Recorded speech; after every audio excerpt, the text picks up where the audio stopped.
Articulation points of Arabic letters. The word Makharij literally means exit point. In the science of Tajweed, it refers to the specific location in the vocal tract from which a letter originates when pronounced correctly. There are 17 articulation points. Huroof, Makharij. Hamza, ha.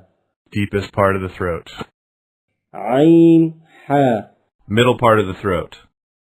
Ghain, ha. Upper part of the throat, closest to the mouth. Qaf, Root of tongue touching the soft palate. kaf. Root of tongue touching the hard palate. Jim, shin, ya. Middle of tongue touching the middle palate. Dad, Side of tongue touching upper back molars. lam. Edge of tongue touching gums of upper front teeth. Noon, Tip of tongue touching gums behind upper front teeth. ra. Tip and upper surface of tongue touching gums behind upper front teeth.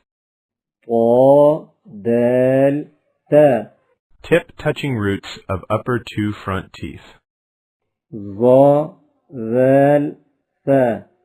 Tip touching inner edges of upper front teeth. Sad, za, sin. Tip touching inner edges of upper and lower front teeth. Fa, Upper front teeth touching lower lip. ba, mim. Both lips together. Waw. Rounded lips. حروف مادة ألف واو يا.